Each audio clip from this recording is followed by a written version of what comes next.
Welcome to A Slice with Dice, a podcast exploring the ideas, pressures, and possibilities shaping how we learn, lead, and grow. I'm Corey Alderdice.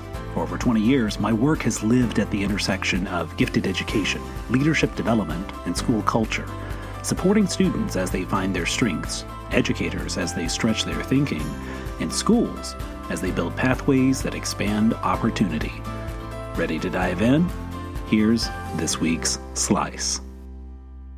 Over the past 8 episodes, we've spent much of our time looking outward.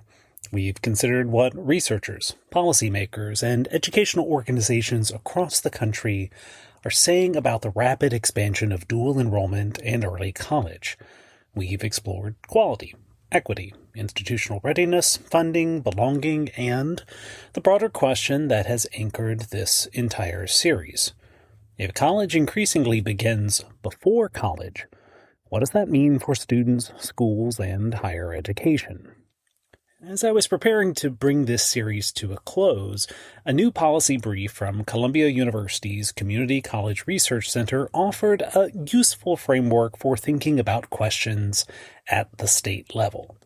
And rather than asking whether dual enrollment works, the report asks what states must do if they want early college to become a genuine pathway to educational and economic opportunity. It outlines 5 recommendations. Define dual enrollment as a pathway strategy, fund both access and student support, expand participation while helping students succeed, strengthen partnerships between schools and colleges, and use data to focus on long-term outcomes. Now, reading those recommendations, I found myself thinking less about the national landscape and more about Arkansas. And that's not because Arkansas has solved every challenge associated with early college. Many of the policies we are discussing are new, and some of the most important work will depend on implementation that is still unfolding. But when the Community College Research Center's recommendations are placed alongside the Access Act of 2025, Arkansas's acceleration ambitions, its scholarship incentives, transfer policies, school networks, and performance-based funding system, the pieces begin to form a surprisingly coherent picture. Arkansas is not simply trying to help more students take college classes in high school. I think it's beginning to organize secondary and post-secondary education around the notion that more students should complete meaningful college credentials. Now, the first recommendation in the report is that states should stop treating dual enrollment as a collection of isolated courses and instead design it as part of an intentional pathway toward a credential, transfer program, or career. And that distinction is important because a student may earn 12, 20, or 30 or more hours of college credit with high school, but those hours are far more valuable when they fit together and move the student toward a recognizable destination. And that idea has become increasingly visible in Arkansas. Secretary of Education Jacob Oliva has spoken regularly about the goal of eventually seeing around 10% of Arkansas high school graduates earn an associate degree before they finish high school. Given the relatively small number of students currently reaching that milestone, 10% is clearly aspirational. But ambitious goals are not always predictions. Sometimes they're signals. They tell institutions, districts, families, and students what the system, in this case the state, is beginning to value. And we're also seeing more districts and colleges develop early collegiate academies where students who want a more focused pathway can pursue one through a pull-out model or school within a school. The University of Arkansas Hope Texarkana Early Collegiate Academy has become one of the leading examples, and legislators have begun speaking favorably about similar efforts in other communities. These programs are different from simply assembling a menu of concurrent courses. They require students and educators to think backward from the degree, identify the sequence needed to reach it, and make deliberate choices across several years. And the expansion of the Governor's Scholarship Program reinforces that direction. Students who complete an associate degree while in high school can qualify for an additional scholarship incentive of $5,000 per year beyond the academic challenge scholarship. That moves the state beyond rewarding participation or credit accumulation. It rewards completion of a defined credential and encourages students to see the associate degree not as the end of the journey, but as a meaningful step toward what comes next.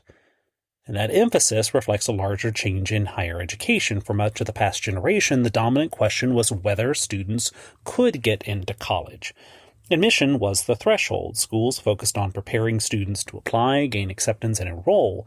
And those things still matter, but in the current landscape, admission is no longer enough. Colleges are confronting the enrollment cliff and a declining number of traditional college-age goers. States need more residents to earn meaningful credentials, not simply spend some time enrolled. And students need degrees and certificates that justify the investment of time and money. Institutions operating under performance-based funding increasingly receive support not merely for bringing students through the door, but for helping them to both persist and finish. So Arkansas's early college strategy makes more sense when viewed through that lens.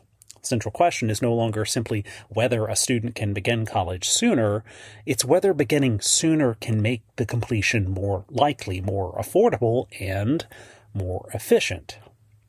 That creates a progression the state is increasingly trying to strengthen. Students begin taking concurrent credit while still in high school. Some complete an associate degree before graduation. Transferred agreements and shared course structures make it easier for those credits to move forward. Students enter college with greater momentum, less duplication, and potentially less debt. And colleges benefit when students complete credentials. The state benefits from higher educational attainment and a stronger workforce. Now, the second recommendation in the report focuses on strengthening partnerships between K-12 schools and higher education institutions. Arkansas has been building much of this infrastructure for years. The state requires quality assurance processes for concurrent enrollment, whether through national accreditation or state review. Informal agreements between districts and colleges define responsibilities for curriculum, instruction, assessment, faculty qualifications, and student support. Now, the geographic reach of Arkansas's community colleges is also an important asset. There are relatively few parts of the state where a nearby two-year institution capable of becoming a local partner. That helps explain why some of the most interesting early college efforts are appearing outside the places people might instinctively expect. Hope Texarkana and other regional communities are demonstrating that this does not have to become an opportunity concentrated only in affluent districts or major population centers. Arkansas is also making progress on one of the least glamorous but most consequential parts of the early college experience: transfer. Over the past several years, the University of Arkansas system has moved toward a shared course numbering structure across institutions. This is in addition to the broader Arkansas course transfer system. And that work has contributed to bigger efforts to create even greater consistency in course names and course codes across all of the state's higher education institutions. To students and families, course numbering may sound like an administrative detail, but in practice, it creates a shared language. It makes it easier to understand how a course taken in high school applies at a two-year college, how an associate degree transfers into a university, and whether students will be asked to repeat work they have already completed. Now, the University of Arkansas Systems and UA Fayetteville's tuition agreement for students who complete degrees at one of its two-year campuses adds another distinctive element. A student who earns an associate degree at a system college and then transfers to Fayetteville may be able to continue under a more favorable tuition structure. And that creates clearer pathways for high school concurrent credit to a two-year credential and then onward to bachelor's completion. You see, the pieces reinforce one another. The third recommendation calls on states to expand access while maintaining the academic support students need to succeed. And this may be where Arkansas's opportunity and its limitations are most visible. Now, students must demonstrate readiness for college-level coursework, often through ACT benchmarks or placement assessments. In my own work with students in the state, I often found that the AccuPlacer created a useful alternative for students who were just shy of an ACT benchmark. Now, that's not because the AccuPlacer eliminated the standard, but it measures something slightly different. The ACT and SAT place students along a broad spectrum and attempt to identify achievement ceilings and future potential. But the AccuPlacer functions much more directly as a threshold assessment. It asks whether a student is ready for a particular level of college work, and it can also be administered on demand rather than requiring students to wait for national testing dates or residual ACT opportunities.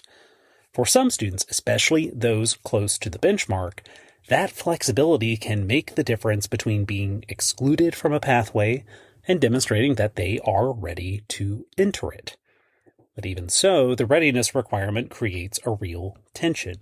If early college pathways begin in 9th or 10th grade, they may still disproportionately attract students who are already academically accelerated. And that's especially important since the research notes Arkansas is at the bottom of the nation in terms of access to high school level math in middle grades, which is clearly needed for acceleration in college readiness. Arkansas can broaden the number of available pathways while still leaving the underlying boundaries of participation largely unchanged unless issues such as this are also addressed. And I think that's why advising and academic support matters so much. And the Access Act, which again was passed in 2025, means that local educators are still working through what it all means in practice. Counselors must understand the difference between simply accumulating credits and building a coherent course sequence. Families need to understand how individual courses apply to degrees. And both the regional educational cooperatives and partner colleges will need to help districts interpret eligibility rules, course maps, transfer expectations, and career options. Now, the state has also begun addressing faculty capacity. Concurrent courses taught in high school generally require instructors to hold appropriate graduate credentials, often including at least 18 graduate hours in the specific subject area. The Arkansas Division of Higher Education has supported workshops and alternative pathways designed to help teachers meet those requirements. And that may seem like a narrow workforce issue, but it is absolutely essential to reach scale.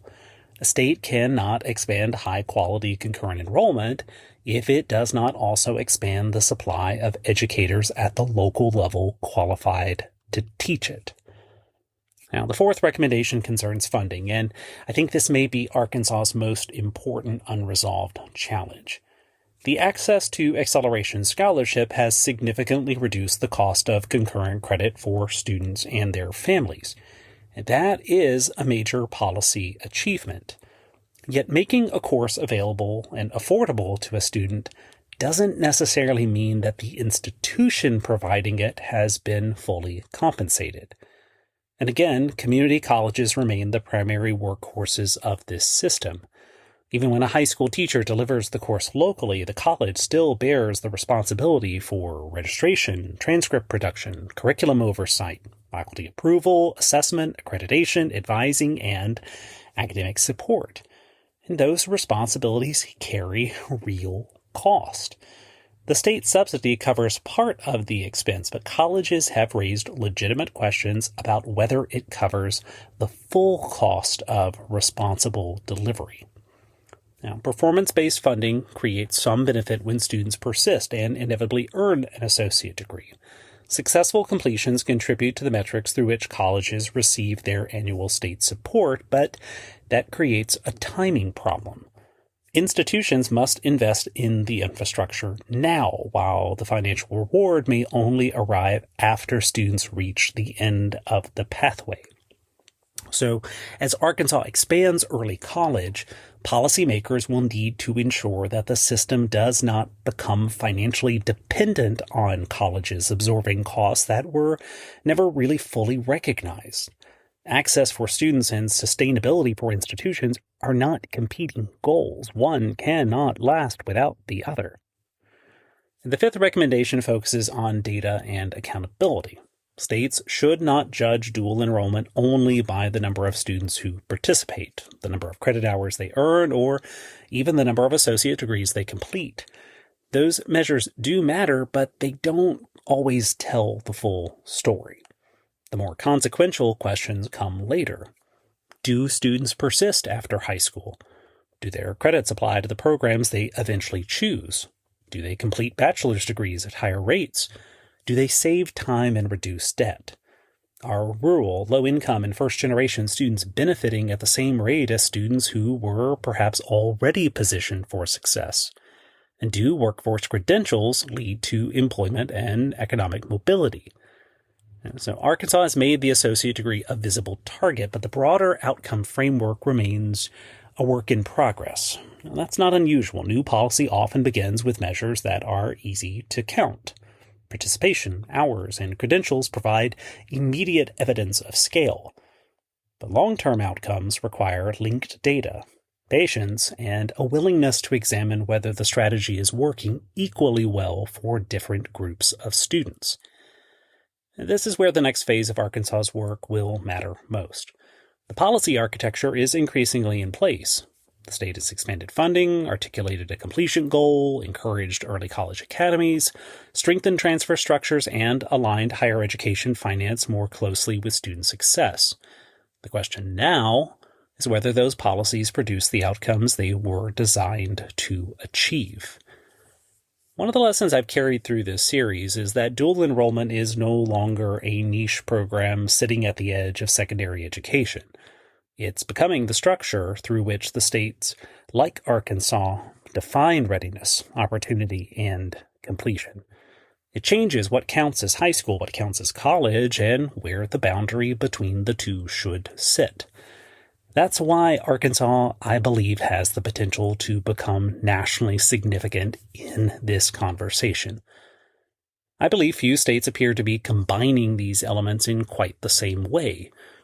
Broad public investment in concurrent credit, an explicit associate degree goal, added scholarship incentives for completion, a statewide network of institutional partners, strong transfer structures, faculty capacity building, and performance-based funding that rewards institutions when students finish. Now, none of that guarantees success. Arkansas still has to ensure that students are pursuing coherent pathways rather than disconnected credits. It has to help counselors, educators, and families understand this rapidly changing landscape. It must guard against early college becoming another opportunity primarily for students who were already ahead.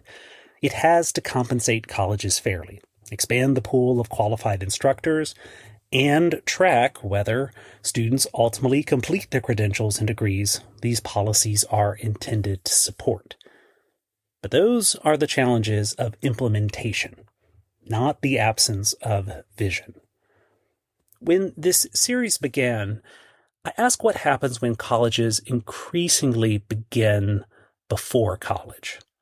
In 8 episodes of time and discussion examining the national research, and this final look at Arkansas, I think more important questions may be among what happens when a state begins organizing its entire educational pipeline around completion.